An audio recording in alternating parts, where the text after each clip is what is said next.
Greetings, guys. This is Cassetta Scott with Chrissy's Voices of Reasons. Want to take the opportunity, one, to just first put out there, this is my first podcast. So, hopefully you guys bear with me as we start this initial process.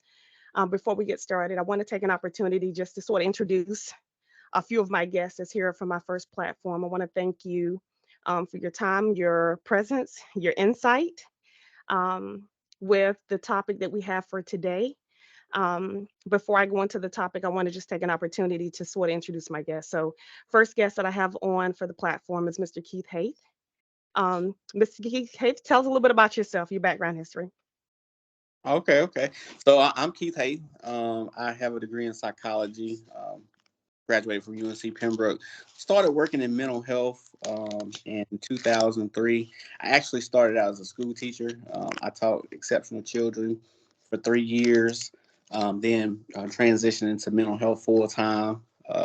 I've worked mobile crisis since 2005. Just going out dealing with people that were in immediate crisis. Determining if they need to be hospitalized, if not, helping them to get set up with services in the community.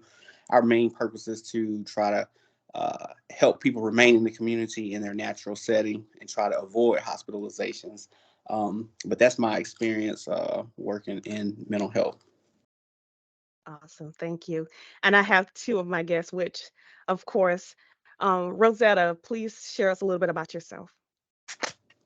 Well, I am not in the mental health field, but I am in the healthcare field. My name is Rosetta Fields. I can just give you insight as far as mental health is concerned on a everyday, just average person, sometimes dealing with it, trying to figure out if I have adult ADHD or if I'm just going crazy. So that's about as much insight as I have on mental. I definitely appreciate that piece. And of course, we have Mr. Joe Brim. If you can introduce yourself and tell us a little bit about yourself. Hey team, I'm Joseph Brim. I'm a creative director for a technology company. I am in the creative field related to branding and marketing. I am a community impact a creative. So the things that I produce, I expect fully to impact the youth. I am an ally for those with mental health conditions. I'm not at all an expert in the field, but I do respect those regardless of that mental illness moniker that anyone puts on. I am an ally so that they have their rights, their voices are heard, and through the creative process, I oftentimes fathom at how they create and how some of our great artists from the Renaissance period into now um, battle with those. So no specialists at all. My cousin Christine, you guys may call it Cassetta, has me on the platform. I'm just honored to be on her first podcast and contribute as I can. Thank you. I definitely appreciate each one of you. Of course, I'll do a brief introduction of myself. Of course, Cassetta Scott, aka known as Chrissy. Been in the mental health field for about 14 years, but of course, this platform is not intended to diagnose, to treat, um, or to in any way indicate someone else's symptoms and conditions that you may be struggling with to try to figure out if that is a diagnosis that you are in need of or I need assistance of. We're using this platform as a way just to have candid conversations about everyday topics regarding mental health. Um, so, of course, if there's anything or any concerns that you have regarding mental health, we're going to ask you to reach out to your local mental health specialists, things of that sort to help navigate that process for you. So, again, this platform, this podcast is not intended to diagnose or treat. It's simply an open door opportunity for us to have candid conversations about everyday topics. And in this particular case, our topic for today is overcoming the stigma of mental illness. So, of course, this is personal perceptions that people have regarding the questions that will be asked tonight. And so I would like for you guys to sort of respect that piece. The other piece I want to be mindful of is just making sure that individuals are aware that this platform is being recorded. Um, And for any individuals, of course, my guests have definitely consented to being recorded. For any guests that may review the information, may comment on the podcast from this pre-recording, that your information, anything you post will be published, and that by commenting to this post that you're giving us approval to do so. So of course, again, thank you guys for your time, your energy for tonight. I definitely do appreciate that. So of course, our topic today is overcoming the stigma of mental health. And of course, in today's time and society, there are many stigmas that's in place, different views and perceptions as far as why mental health exists, what things contribute to it. And of course, the biggest question I think I have is like, how do we overcome these stigmas? Which of course, we'll definitely get into that piece a little bit later. So I guess I'm going to ask my panel, what do you guys feel has contributed to the overall stigma of mental health that has presented itself in society today? Well, I think a lot of it has to do with cultural background. I see the stigma is different in different cultures. How a person was brought up, raised, it's going to determine how they look at mental health. Someone that was raised or brought up in a household where they experience mental health symptoms, on a firsthand basis, I think those individuals are more prone to seek help as adults, so that they don't repeat, the things that they saw with their parents or their grandparents or whatnot. But then you have some cultures where folks said whatever happens in the house stays in the house. You don't talk about it. Mm, You don't take it to the public. You don't talk to your school counselors. You don't talk to the police.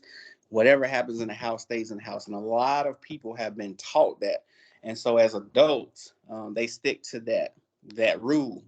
We're not supposed to talk about this stuff to anybody else. If anything bad happens, we're supposed to just be able to deal with it in-house and not have outside folks coming in and prodding and probing into their personal lives and things like that. So I think that played a big role in how the stigmatism got for some cultures, is the way they were brought up. And a lot of times it was, we don't talk about the things that go on in the house, and things just went untreated, and folks never got a chance to talk and heal from like past traumas from childhood and so on and so on. I think another thing that contributes to it too is two things. One is a post-traumatic stress disorder. A lot of us go through a number of things that we have not had any conversation about, just even our adult lives, and we're dealing with those things, and that could potentially drive you crazy, right? And I'm not saying that to be funny. I'm saying like real life stuff that actually happens.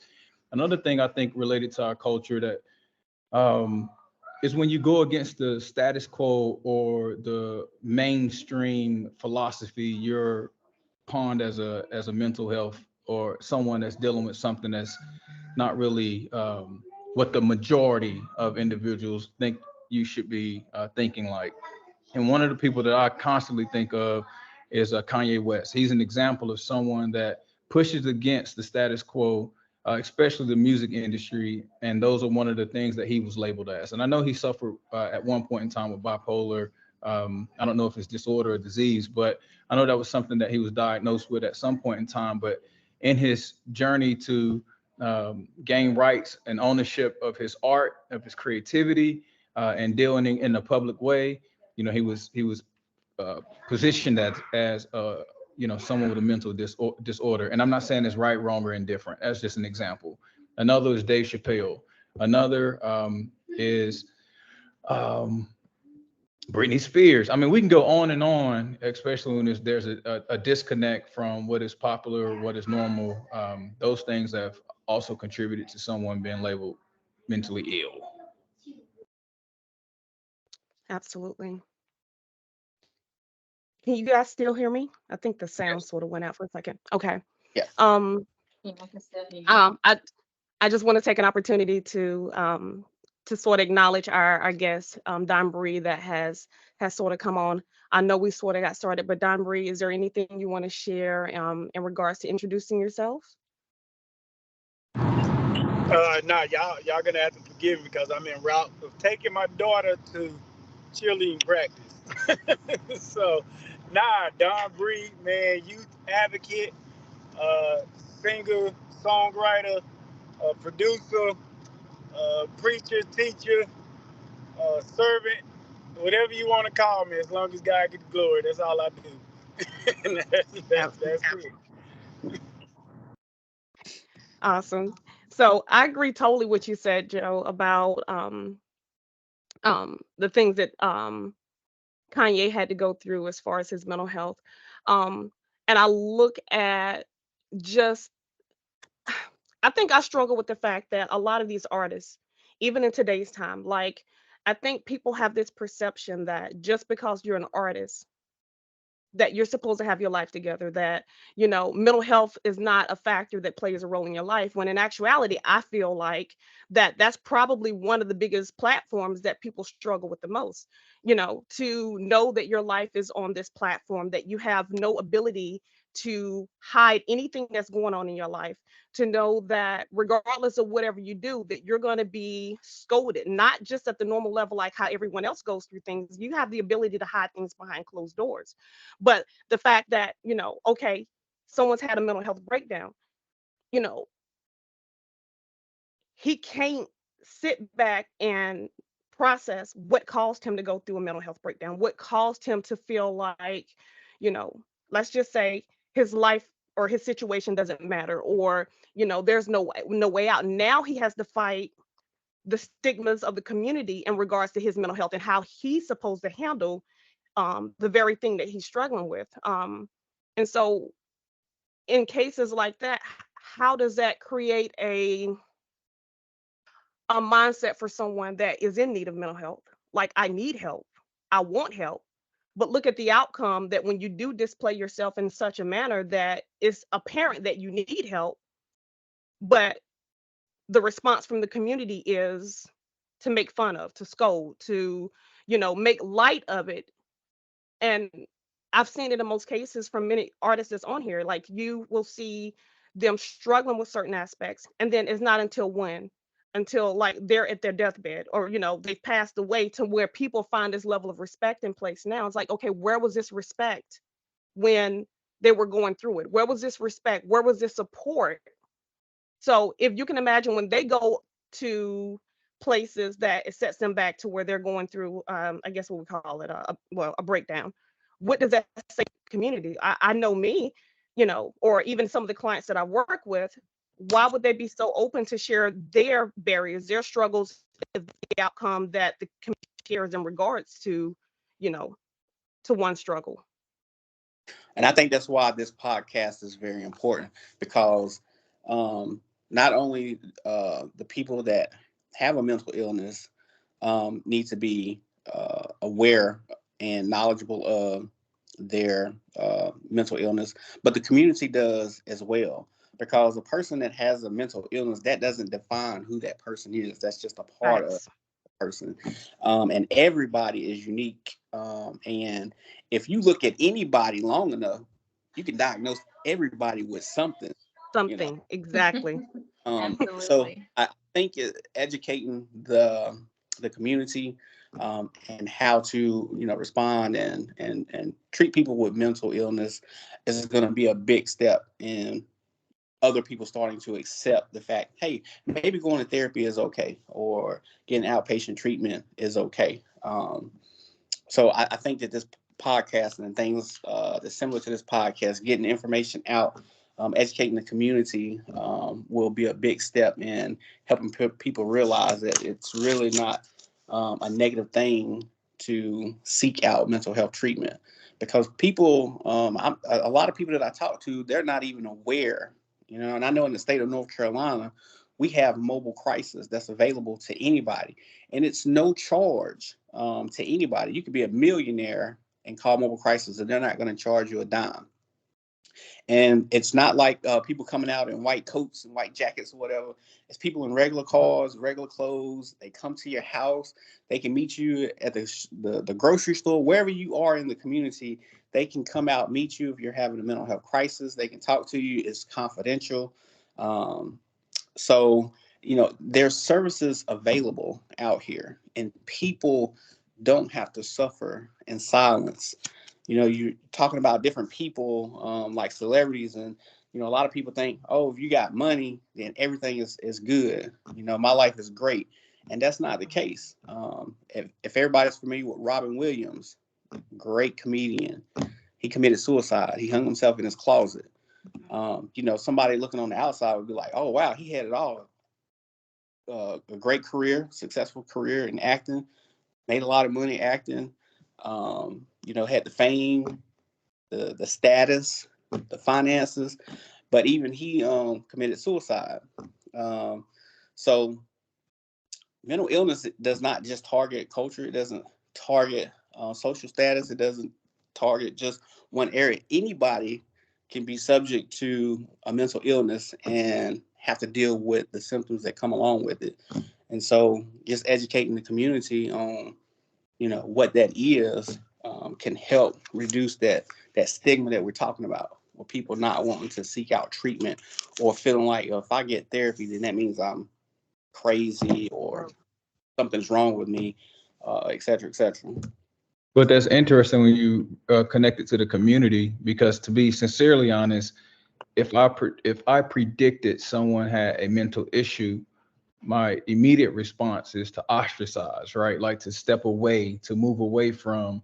And as a child, I can't, I'm not proud to say it, but in some cases when we were extremely young, until it was brought to my aunt and my mother's attention, we used to laugh at it. It was something that was funny, and it was something that was weird, until we was taught that, that's not how you treat someone.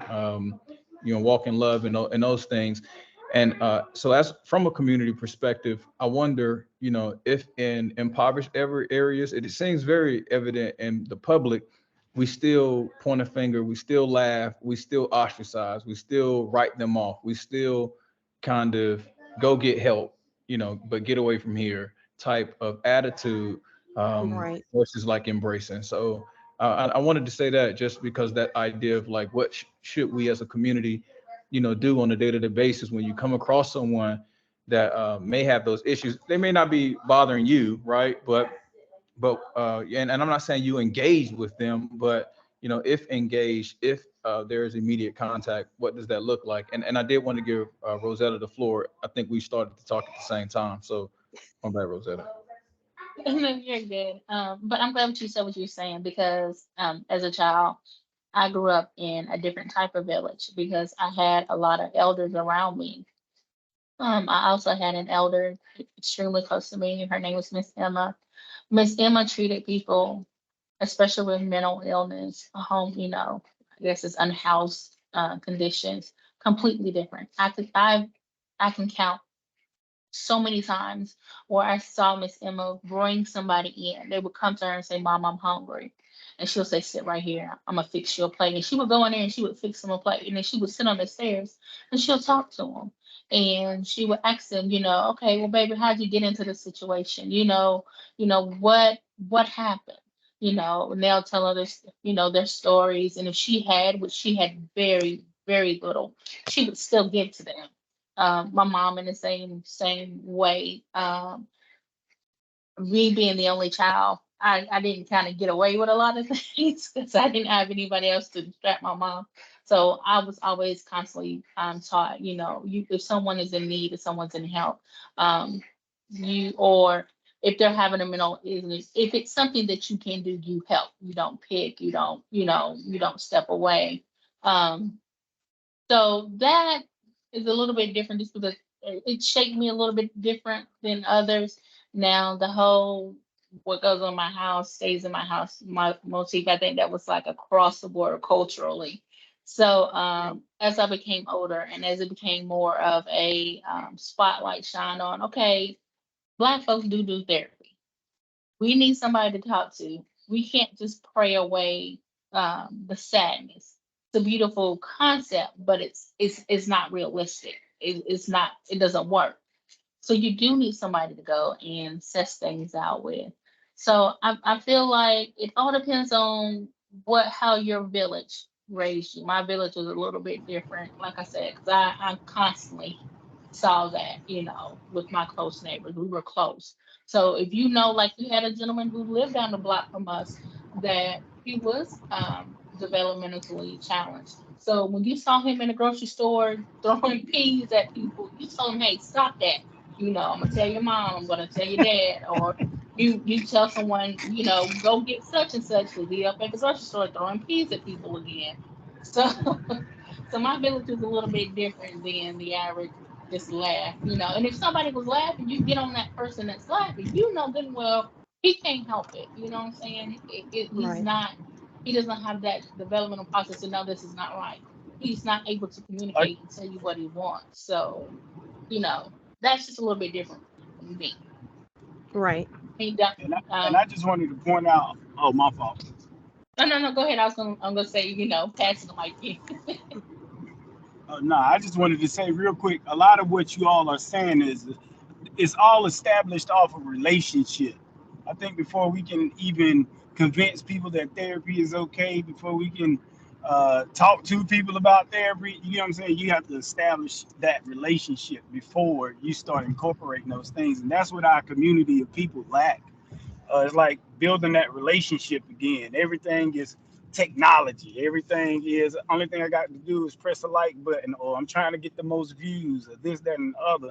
So when we talking about mental illness, a lot of that stuff plays into it because people not interacting or getting involved or talking to somebody, or you know what I'm saying, having those moments. So we got to take all that into consideration. But most of all, as we build, it all starts with relationship. Like we have to build those relationships. I have to be comfortable enough to trust you, to believe that you're gonna tell me, yo, if I go see this therapist, that I'm really gonna go see it and it's gonna be for my benefit. Not, like, yeah, I told this crazy ass he need to go. You know what I'm saying?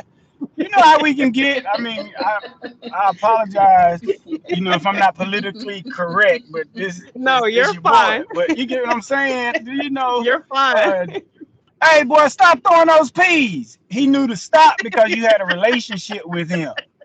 But if he ain't know you, you get popped in the head with this pea because it's fun to me. It's you get come on, y'all, and we got to have those relationships. Sometimes it's just like when you have that relationship and you understand their mental illness, you are able to serve them better. You get what I'm saying? Instead of assume.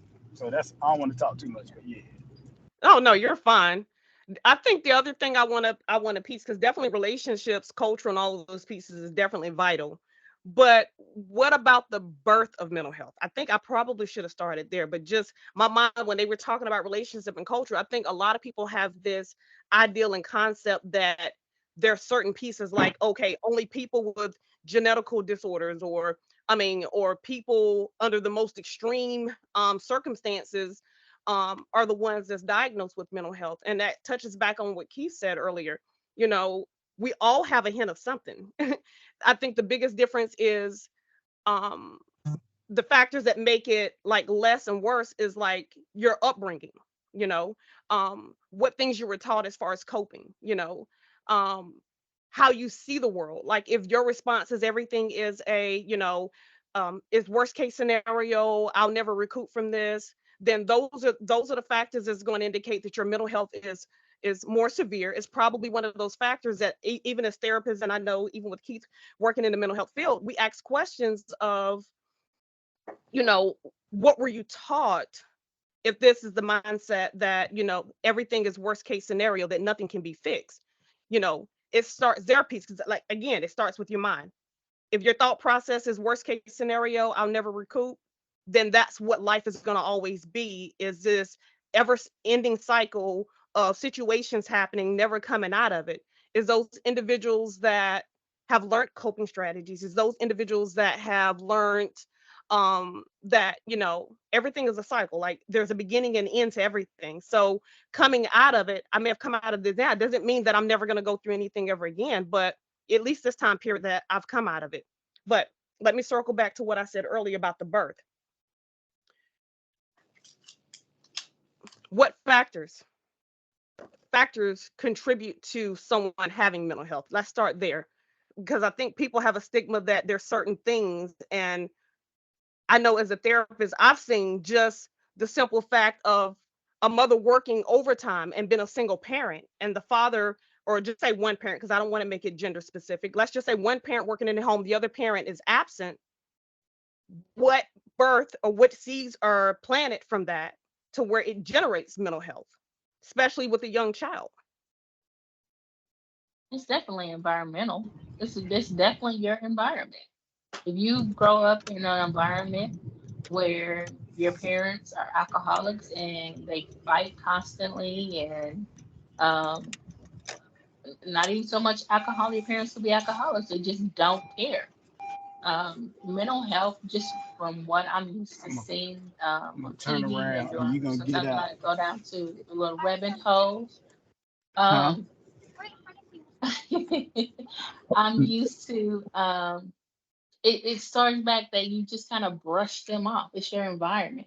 You push them to the side. You know, I lost my train of thought. It's your mental health is from your environment. If Yeah. you grew up in toxic, you're gonna sometimes you grow out of toxic, but a lot of times you just repeat that cycle. Mhm. So Hey, let's take a that step. could Let's be the take a first step, thing. Keith, because I just had an epiphany, and I did not have this epiphany until you said something, Cassetta. Was this idea that mental health isn't like crazy or bipolar? Right? It's okay. I may be wrong, but the way I'm interpreting this is it's even as simple as how well you're able to process thoughts and views. And if you're Mhm. not capable Yes. and able to process thoughts and views in a productive way, you may have to watch or assess your mental health. Again, it's not like I'm crazy and dramatic. It's the idea of how well you process thoughts and views. And I never thought of mental health that way until you said what you said, Christine Casetta. Yeah. So let me give you an example. So perception is everything. Hmm. What a person perceives is their reality. So I'm gonna tell you a story, and then I'm gonna ask you guys what y'all think about it. Okay. So there was a man and a woman. They were married, and uh, the woman caught the husband cheating, and she said, "I don't want a divorce, but I want to separate. I want you to move out, and let's take some time to, build our relationship back together." So the husband agreed. He moved out. Um, the husband came to the house one day unannounced, and when he got there, she was standing at the door, and a man pulled up. She ran out the house, talked to the man, and then she got in her car. He left. She left. They were gone for about 2 or 3 hours.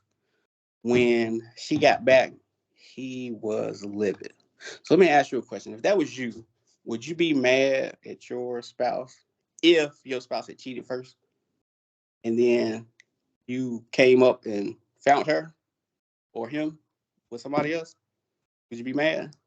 But that's a heavy assumption because I'm assuming because she left with a person for 2 or 3 hours, my assumption, not which will not be my assumption, is she cheating. Well, no, that may not be the correct assessment if she simply got in the car with an individual and they left.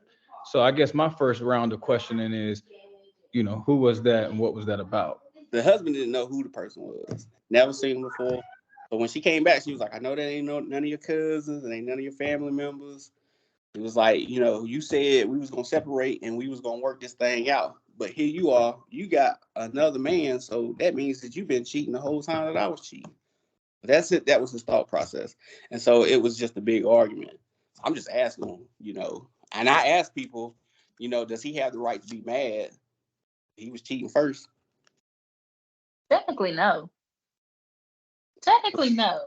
But the What? average Technically, no. person would be No. livid. Technically, no, because you can't say whether or not that she was with that person before you started, but you two are separated at the end of the That day. part. So he said, let's work it out. even though y'all working it out, you're still separated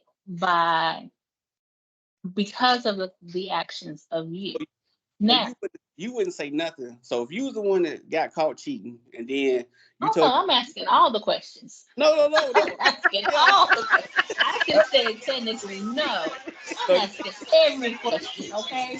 But the question was, do I have a right to be mad? Heck yeah, I got a right to be mad. Everybody got their own right to be mad at whatever they want to be mad at. But you don't, because you wouldn't be in this predicament that your actions had not led to where we are right now. Now, exactly. But you're still assuming that this person. Let's answer that question It's the though. assumption. Okay, It's the assumption. So let me tell you the story. So the dude that pulled up, it was me. But you remember, I'm a mobile crisis worker. So what happened was, the lady was like, all the crisis line said, found out my husband was cheating. I feel like killing myself. Can somebody come out? So I pull up. She runs out to the car and she's like, my husband just pulled up. I don't want him to know that I called the crisis line. Can we talk somewhere else? So we leave. Right. Do this. And when we're done and she goes back, the first thing he starts doing is accusing her of cheating. So it's about perception, though. And you got to think about people with mental illness. They hear voices. They see things that are not there. So they are responding and reacting to their perception, to reality. So they're seeing things that we don't see. They're hearing things that we don't hear. And they're reacting and responding. So us on the outside, we're looking at them because they're responding to their reality. Does that make sense? But check this out though. Even not seeing voices, not hearing voices, seeing things that I can't see, I still am. My first question is to ask who this person was.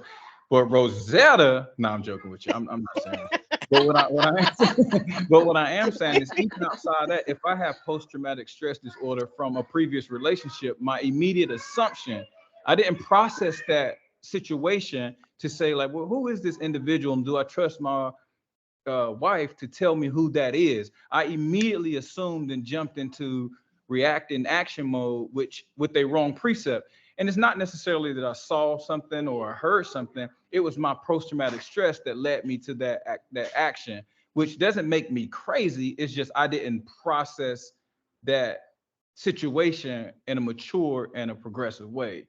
And I think that's where the conversation falls. It's you guys have pulled me from the seeing things, hearing things, and now I'm asking myself, am I processing things in a mature way that's progressive and productive? Because if I'm not, then I need to question my mental health in that situation. And why am I jumping to conclusions? Or why am I pushing the conversation in a direction that I don't have all the data and the facts? Like Rosetta said, like, I'm gonna ask you the questions before I behaved in a certain way. And that's one of the things that we deal with when we're going out to assess somebody. We're looking at their past, present, and things that they're working towards the future, because your experiences are going to influence your perception. If I put a glass of water on the middle of the table and it was at the halfway mark, somebody might say it's half full, somebody might say it's half empty. Either way, it's two different perspectives, but it's the same cup of water. And so your experiences, your background, the things that you've gone through, that's going to have an effect on whether you see things in a positive light or in a negative light. I like that, Keith. Yeah, that's right. You're absolutely Look at you, snaps.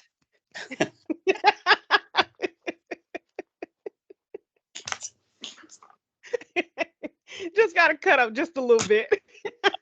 Got the snaps. Definitely, they say perception. You say you're still gonna ask the same questions, yeah? Because I guess every situation is not that. Ain't not wrong with questions. Questions give insight to what you're dealing with to make sure that you are seeing the same thing that the person, the next person next to you still is seeing. So, but when you're asking those questions, Rosetta, not are you antagonizing because you're like well, why he come here at 3, why he did this, or is it like a true what you say, I trust and I assume truth and I give you the benefit I of am not gonna lie. I'm gonna start out aggressive. I'm not gonna lie. I'm not gonna sit here and act like It's gonna be I'm A. all evolved. It's It's gonna gonna be be A. aggressive. The beginning, the first three questions, they're gonna As have to you was be aggressive. talking, Let you as know you was right talking, Joe, her eyes got big. As you was talking, she was like, now. but but as we go on, it will calm down. But just know them first, at least the first three gonna be aggressive. So until you know otherwise, until the sea has been calmed. Well, Exactly. well, Rosetta, let me tell you this now. In terms of dealing with somebody that's in crisis, now your approach is going to determine how they respond. Okay. Oh well, now Oh if yeah, you're in in a those crisis, cases, that's different. That's that's definitely different. different. Well, I'm talking But about your yeah, spouse too. You come off aggressive like that, you gonna put them on the defensive like from the very beginning. Like, whoa, wait a that's minute. true. That is true. That's true. That's true. Rosetta, so would you say you're ready each angle? Whatever angle And it comes, you're listen, ready. listen. Hey, I got all the the little action figures. We're moving. No. I just think this is an opportunity, honestly, in this conversation is I'm typically a person that self-reflects. I just that's how I process things in life in general. I just self-reflect. And my first thing is accountability. And Mhm. I did not think that I would be seeing things or hearing things a lot differently than I did before this conversation.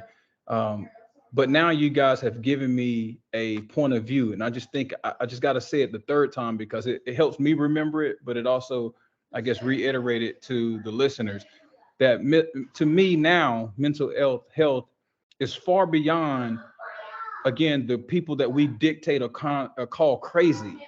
That mental health is for every human being in this earth, and your mental health has uh, everything to do with how you perceive and process information in any given moment.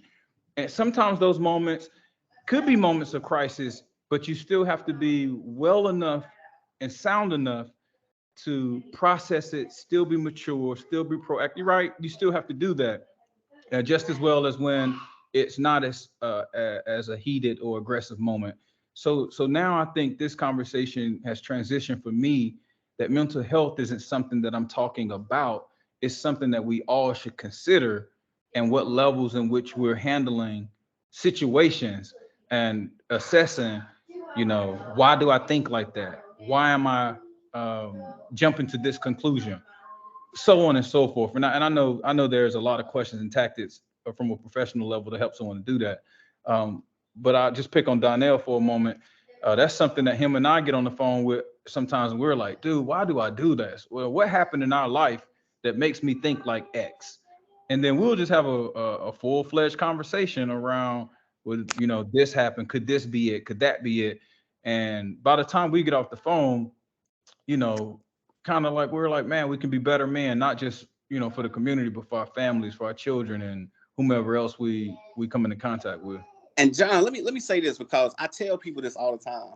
That's a form of therapy, and I tell people I have a lot of different therapists. Like I'll call Casella if I need to vent about something, or I'll call my friend Kenneth and I'll vent about something. That's therapy because that's what people do. They go in, Exactly. talk to people, they talk it out. And how you was just saying, once y'all finish that conversation, you're like, I can be a better person by this, this, and this. So everybody really indulges in therapy. Just people are not licensed all the time. So when you're talking Right. to your friends, you're talking to your parents or whomever that you trust, and you're talking about your issues, that is a form of therapy. And I tell people that all the time that you probably already doing a form of therapy, you just don't know it. And I want to say this too. People they look at like going to therapy and psychiatry as a negative thing, but it's something that can help benefit them. So, like, I take medications for diabetes, and it's just like mental health medications. A lot of times, people with mental illness, if they take medications, they start doing well, and then they think, well, I'm doing well, I don't need this medication anymore. But like, I'm a diabetic, and I'm guilty of this. I'll take my medicine, my blood sugar be in the 100s, and I'm like, oh, I'm good. I didn't beat this diabetes stuff. Stop taking my medicine, and guess what? I'm in the hospital because my blood sugar is over 600. So it's something that the medications help manage it, but you got to continue to take it. It's just like my diabetes. If I stop taking the medicine, it's going to get out of control, and I may end up in the hospital. Same thing with people who have mental illness. They have medications that will help, and to help them to be able to better handle those symptoms that they deal with. But a lot of times, after taking the medication and they start doing well, they think, "Oh, I don't need the medicine anymore." But that's not the case. The medications are what helps, right? When you have those three things in place: therapy, psychiatry, and medication management. Those are the three best possible things to help manage, mental illness. That and a good support system. Absolutely. Bree, were you That getting ready to reminds say? me. Oh, go ahead. Oh, Go go ahead, ahead. bro. No, No, no, you're no. Go fine. Go ahead, ahead. Don. Oh, no, I just also just wanted to ask the question because I know, and this is not to combat or anything like that. And you said like the medications work, but a lot of people now are like more leaning towards the natural ways of doing things. You get what I'm saying? Because they feel like, man, if I take the medication, it says right here on the bottle, it's gonna mess up my liver. I might do this, that. You know what I'm saying? So that plays with people's mental mind state also. You get what I'm saying? The things that you get, it's like so many things that they have to face. You get what I'm saying? Because in my mind, I was on high blood pressure. I was on high cholesterol pills, but my doctor let me know, like, man, this is, like you said, it's the manage. But if you change these things naturally, this will up your, chances of coming off of the medication. So it's also like just having that balance for people to know, like, dude, I'm not saying you have to do therapy for the rest of your life, but hey, at least start, get the help that you need, and then you know what I'm saying? Like get the help that you need, and then you might see how you going. But if you having that moment before you fall all the way back, just call your therapist, and keep that relationship going and stuff like that. I hope I'm making sense. Yeah, and Yeah. that's so for us, we're supposed to work ourselves out of a job. So, when they come to therapy or they get on an ACT team or something like that, it's not intended for them to be on it for the rest of their lives. We should be working ourselves out of a job. So we should be working to make sure that we help them develop coping skills to be able to deal with the everyday life stressors, the everyday disappointments, frustrations, or what have you, so that they no longer need us anymore. Yeah. I think it starts with first the acceptance piece, and that's the part that we're trying to get the message out there. So many individuals are reluctant to even accept the fact that they have, it's not even they have, we all have mental health. We all struggle with some capacity of something. It may be a brief period, it may be a longer period, I don't know. Each person has their own custom situations in life that they've gone through, that has sort of shaped and determined the longevity as far as how severe or how mild or moderate those symptoms are, or how frequent that you're needing those services for therapy. And like he said, we should be working ourselves out of a job, but it starts first with the acceptance piece of even acknowledging and accepting that there's an issue, that even acknowledging and accepting that things that happened in your life prior before, whether it was, again, like I said earlier, absent father, whether there were issues with peers that started out with maybe trust issues, or that sort of changed your self-confidence of how you saw yourself, or whether there was weight issues in place that caused you to have depression, and that it just transpired all the way up until adulthood. But if you take the proper steps, acknowledge what you're struggling with, acknowledge, what things hasn't worked in your life, what things that you continue to allow to affect you in a negative way. And like he said, reach out to a therapist. If med management may not be always something that's required. It may be just something to help just sort of balance the situation at the time period. And so what? If it's something long term, if it's going to help you stabilize your life and make the best out of the quality of life you have, then you utilize that, because your happiness should be first and foremost. Should be first and foremost. But I think it was interesting that Donnell was saying, sometimes again it's to help you to manage it, and I think we have Hmm. to ensure that our happiness is predicated on things that are healthy and beneficial to our Mm. lives. because oftentimes what it will require someone to truly break free from any type of management system, whether it's medication, whether it's drugs, whether it's sex, whether it's anything that's associated to, like, my happiness, and I have connected that happiness to my identity, which to me creates addiction, that it requires like extremely life shifts and changes that are extremely uncomfortable. And I think that's another part of our conversation in our community is, yeah, we definitely take this to manage it, but what it takes to get completely free from whatever your issue may be, right? Whatever your issue may be. And then oftentimes it requires such heavy lifting. I feel like that's when you should be able to lean onto a community or call the specific numbers to help you transition completely out of a situation. Um, that was kind of like what happened to me in college. I was, Christine knows Casetta. Christine, I call her Christine. I'm sorry. That's just what I call her. And I call him Donnell. That's just what I call her. So forgive me how that comes out. You But gotta put some respect on my name. I spit on your name. No.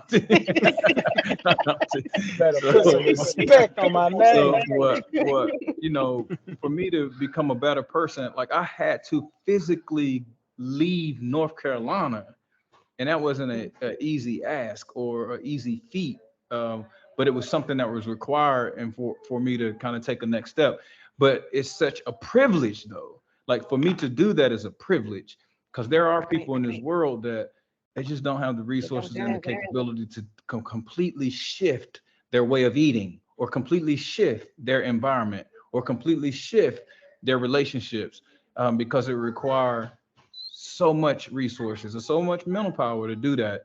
And I think that's what you guys are saying, if I'm listening correctly.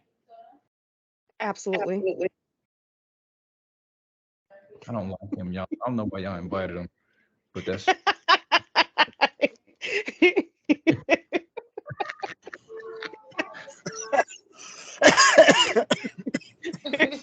where'd Keith go? Did he leave us? uh, he should be back. Okay. Because he's the Yeah, expert. he's definitely the expert, but with mobile with mobile crisis, you never know what call Oh, you may okay. receive at any given time. That's the Like benefit. that. Again, with mobile crisis, it's 24/7, 365. So So individuals are in need. they cell phone is available 24/7, or they like, hey, it's when I choose to cut this app on to be available. No, It's certain 24/7. services like mobile crisis, ACT services that they have that Mm, they offer through North Carolina Medicaid, it's a 24/7. Even CST services is not really crisis where they have, I mean, they're supposed to respond 24/7, okay. 365, but it's more intense. Mobile crisis and ACT is more intense than like community support team. So they usually have like one line in place as far as phone calls, and they may rotate those numbers out. Sometimes companies may do it weekly, they may do it Hmm. monthly. So as So individuals call, they assess the risk factors in place, and then from there they determine whether or not, they have to dispatch someone out to that location. so my question to you, Casetta, is will you have like up on your website where people can access that information? You know what I mean? Where they can get that information in case there is a crisis that someone needs assistance with or anything. Where would they be able to access that information, or where can they get that information? Well, there's multiple locations to, of course, the company that we're connected to. There is where we can connect them to that information, but it's not just the agency that we're mutually connected to. You have inpatient hospitalizations where if individuals feel like they need immediate help, they're able to go there. They have inpatient wards where individuals can go in and receive medical treatment outside of like state hospitals, things of that sort. Of course, through Chrissy's Voice of Reasons, voices of reasons, this is separate from the ultimate of what we're looking to do, and that goes back to what Joe was saying about resources. Of course, we do have the nonprofit that's in place with Chrissy's Place of Refuge, and that's the whole concept of, a lot of times with people's mental health is the lack of resources that's in place, or I shouldn't really say necessarily the lack of resources, it's just how those resources are put in place for families. So With that being said, I will connect those resources at the end of the podcast so individuals will have access to it. And whether it's through our agency that we mutually work through, whether it's through the nonprofit or even if there is community agencies, because again, location is everything. We may be based here in the Wake County area, but there's other areas outside of Wake County that individuals may, or they may have another preference as far as community supports that they may want to work with them with their mental health. So we can definitely do that piece. Is this a Yeah. resource that people should be calling instead of police in some situations, or do you feel like I'm reading that wrong? No, you're definitely reading that right. There's definitely with mobile crisis, with you want to try to use hospitals as your it's one of those things that's like life and death situation. But if there's things that you're in crisis and you can't really process, or you're in a really severe state of depression and you need someone to talk to, they have numbers like 988. They have those numbers available 24/7 where you can text and chat to individuals to be able to sort of talk through. A lot of times people just go and automatically think because they're in this severe state of mental crisis that they feel like they have to go to a hospital, and they haven't utilized the approach of just simply talk one. But scaling it back to even mobile crisis, that goes back to the maintenance piece of what Keith was talking about earlier. It's you're suffering from things. Some people are suffering from things from childhood that they've never healed from. Some of them are suffering from things from adulthood, from relationships that's ended, or the way people have been treating them, or just everyday life that contributes to mental health, like with bills or parenting, with trying to raise your kids and just feeling like you're left alone and you can't make sense of the world around. There's resources throughout the state of North Carolina that will connect you to that you're able to work on these issues that you're struggling with well before it comes a crisis. The problem is that people don't utilize, or maybe it's not even the fact that they don't utilize, maybe there's not enough knowledge and insight out to connect people to these resources so that they'll know that it's available. I tell people even in therapy all the time on the platforms that I utilize, is that, don't focus on the fact that you're indicating that you're struggling with an issue. That is the biggest step that you can ever make in your life. Is it even acknowledging? That's the first step to recovery. Is it acknowledging the areas that you're struggling in? Um, it's good to utilize professionals in the mental health field. Again, that stigma goes back to, especially in the Black community, like to say that I'm struggling with depression or I have bipolar, it's saying that I'm not right. I don't fit the normacy of what everyone else with the world around me. And in actuality, we all struggle. We struggle differently. The intensity of it is different, but at the same time, it's still a struggle. And there's nothing wrong with saying I need help. Um, if you go and sprain your ankle, you need help to be able to walk around and limp until that muscle or whatever in your leg heals. If you have a headache, you're stating you need help, you take Tylenol to help bridge that gap. So our mental health should be first and foremost. It's take into account, okay, this is the motor to everything about me. It functions, my ability to work, the ability to raise my family, how those things sort of spill off into your kids because you're struggling with things of your past that you haven't worked through. So what better way to talk to someone? What better way to acknowledge what pain someone else has caused you? And I tell people all the time, it's not fair. It's not fair to be in a place that people have caused this pain in your life and they've left and moved on, and you're left to clean up the aftermath of it. You're left to clean up the aftermath of it. But in reality, in the world that we're in, if you don't take care of yourself first, who will? Now, You're the driver. when someone calls, they're listening to your podcast, they want to take advantage of these resources. Would they immediately be connected to, like, this is a mental health person? Like, it becomes like this industry thing, and now they have to deal with, like, constant calls, or now you're pegged as, on your record somewhere that you're in a mental crisis. Do they have to worry about that, or that's not something individuals have to? Well, it depends on what services that individuals are receiving. If you're receiving like some of those enhanced intent services like mobile crisis or ACT, these individuals are going to check up on you more frequently. There is listed as an enhanced service for a reason. And that's because of your mental health and the severity of it. You need that extra support. So hopefully individuals will look at that as an opportunity to embrace opportunity and help rather than looking at it as a negative thing. The other thing that I point out too with mental health is that Just because you're diagnosed with bipolar depression now doesn't mean this is a life stamp on your forehead that this is something you have to live with the rest of your life. What if this is situational, that you use these resources and supports in place, and help make sense of the world around you from the things that has happened to you, whether through trauma or pain or neglect. And then from there, you learn you can't erase anything that you've ever experienced out of your brain to act like, okay, it's totally gone. I shouldn't feel some type of way about this. It's happened to me. I'm no longer a victim, I'm a victor. So, with that being said, I've learned to navigate my life and not allow these things to be in the driver's seat. I've now put them in the trunk. It's still there. I don't see it. Periodically, it may show up here and there, but it's not in control of my life. And that's the part that people have to get to the understanding of, is that, mental health services, professionals, even mental health diagnosis, this is not you're walking around with this stamp of shame on your forehead that you're stuck with it. It's just a temporary, hopefully a temporary thing. If you do the work, if you do the legwork behind what's needed, and you learn how to cope with it, and you allow yourself to be vulnerable, because that's the hardest part I think some people struggle with, is the vulnerability, you know and to let yourself sort of let go and trust that individuals is going to give you the resources, the supports you need, so that you can become more self-sufficient.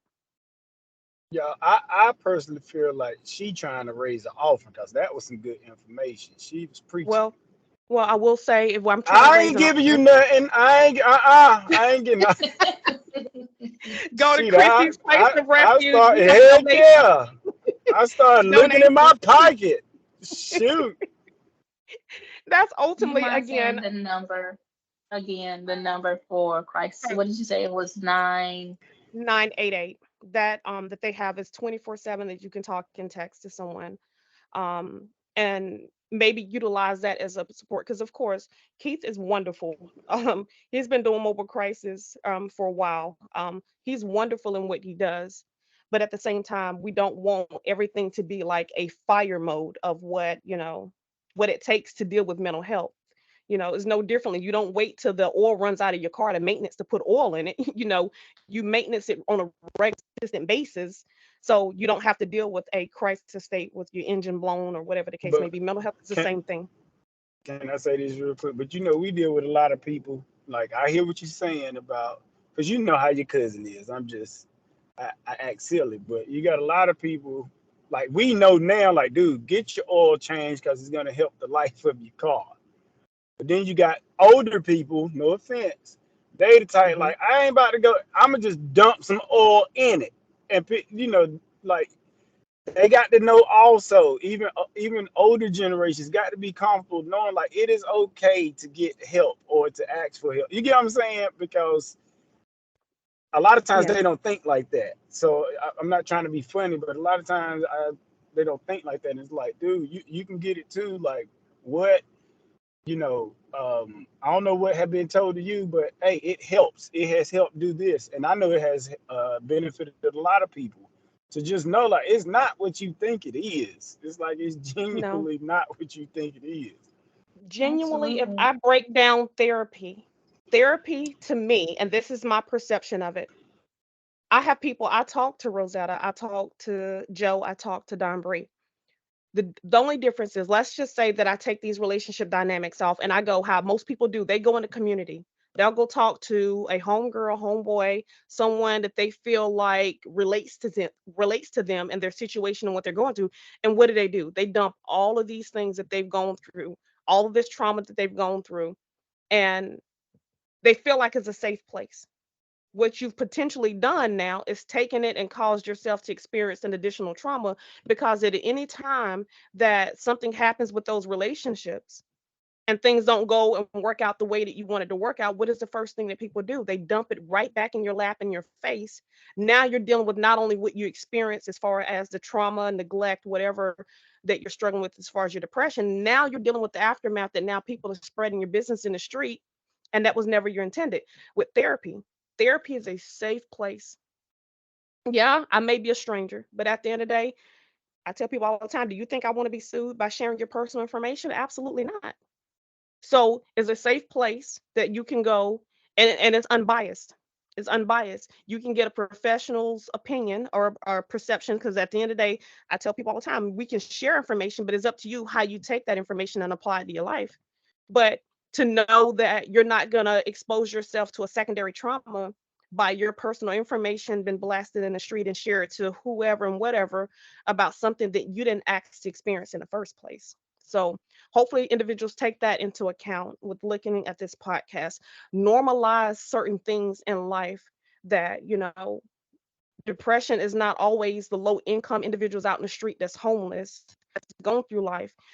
Sometimes mental health is too, those people in those executive positions that they felt like, this is the only way that they're supposed to live. And then when their job falls apart, they don't know how to cope with it. And now, sometimes their outcome is like to end it all, you know, or that single mother that, she's struggling because her kid is autistic or depressed or, dealing with health issues, and she's trying to figure out how to navigate that as well as pay bills and keep her job, and she's missed so much time off work that she don't know whether or not she's gonna, you know be able to maintain it and make ends. All of that is mental health. All of that plays a role in how you think, how you respond, how you behave. um that's the piece of normalizing what mental health looks like. It's not a just one-sided of poverty. It's everyone. It's everyone. And then I just want to say this just real quick. And you're exactly right. It's everyone, and it's been there since the beginning of time. It's the beginning. Like since the beginning of time. Like I don't know what other people's beliefs are, but it says it is not good for a man to be alone. Like when a lot of Right. times people got to realize, like, dude, you are created to connect with people and to create relationships. And it doesn't necessarily mean it has to be with your cousin, your grandma, your auntie, uncle. Like there are people that have been licensed that will create a safe space for you to be able to talk about these things and release these things and do what you need to do. You get what I'm saying? So yeah, I wanted to say that real quick. Like it's just we have to get out of our mindsets. This thing, like, man, I'm gonna just deal with it. I'm gonna just go through, and we're not realizing that we're passing this stuff down because our kids watching us, and they know more than what we think they know, and then they watching us process things, and we passing that stuff down. So yeah, we just got to make sure we changing the narrative, basically. Right. And that narrative too, and what you pointed out, is sometimes it's not always the DNA side of things of, okay, my kid has ADHD. A lot of it, when it comes especially to young children, these children are observing their parents. They're picking up on how they handle situations, you know. And so that's the other part of it, is when it comes down to parenting, yes, certain things people feel like is cute with young children as far as the talking back and the sassiness and all of that. But a lot of times people don't take into consideration what seeds you're planting in that kid, and ultimately what's going to happen long term, because that sassiness may be nice and cute at a young age, but what happens when that same sassiness has, got testosterone and it's built times 20 or 100, and now they're 16, 17, 18, and they're going on top of the other stuff that most teenagers go through, with dating and as far as image and all those other components that affects our teens. So I just ask And it's people to be about the mindful. likes for them too. You get what I'm The saying? light It's about the likes. is You get what definitely I'm about the saying? light. So that's a whole different beast when it comes to It mental definitely. health. because a lot of our young people are majority of the videos that we see right now with teacher altercations, it all Mhm. starts with these cell phones. It's because Yeah. you can't get their attention. We're like, dude, we trying to grab your attention. Get off the set. You get what I'm saying? So that's a part, man. It's so big, but it's great to know that But that there's sounds It like help does. for a those connection. situations. That's a connection to wanting to be accepted. Yeah. And that's just a form of acceptance. And it's Mhm. a quick, easy, I'm gonna say cheap way to get some level of acceptance. And I think that's some of the things that not just children, adults too. Like Heck yeah. we all struggle with wanting to be accepted. And when you get that like, or you get the attention, you feel Yeah. accepted, though that acceptance isn't associated with necessarily positive things. So I But people call merge those. those things If together. They do. And I call those void fillers. You know, is those things that, those loopholes that you struggle with in life and you feel like that's what is needed at that time period to make you whole.